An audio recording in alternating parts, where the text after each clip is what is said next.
दादू Khan sir जलाल सोलंकी की खबर ॾींदा हलूं। दादू ज़िले के शहर नवगोठ में गवर्नमेंट बॉयज़ प्राइमरी स्कूल के तमीराती कम में करप्शन करण के खिलाफ नौजवान इतिहाद नवगोठ के अगवानन मोहसन सियाल, मुसवर लाखेर, तहसीन नारियाई, जान मोहम्मद कलोड़ो, ज़ुए पीरजादो और बियन सवे शहरन स्कूल के शागिर्दन और बियन एजुकेशन वर्क्स खातो दादू खिलाफ दरगाह सईदी मुसानी चौक ते एहतजाजी मुजाहिरो करे सख्त नारेबाजी कई। मुजाहिरीन साफ़िन आडो दाहींदे चयो त असांजे शहर में प्राइमरी बॉयज़ स्कूल ज़बू हाल जो शिकार हुयो, जंहिंजो हुकूमत पारां नई बिल्डिंग तमीर कराइण जे लाइ 78 लखन जो टेंडर मंजूर करण बाद स्कूल की बिल्डिंग के ड्राइण जो कम शुरू थी वियो।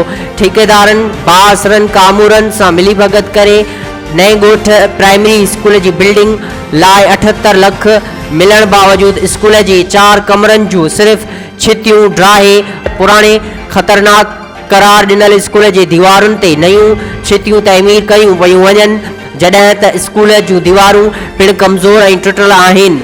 उन्हनि दीवारुनि ते बिल्डिंग ठाहिण सां प्राइमरी बॉयज़ स्कूल में पढ़ंदड़ सवे मासूम ॿारनि जी हयातीअ खे ख़तरो ऐं संदनि ज़िंदगी पिण दाव ते लॻल हूंदी।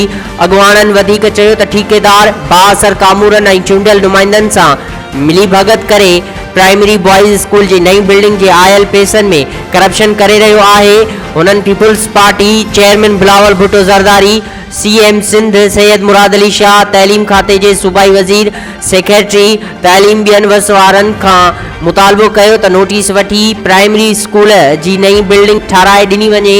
ॿी सूरत में नवगोठ शहर जो समूरो अवाम एहतजाज कंदो।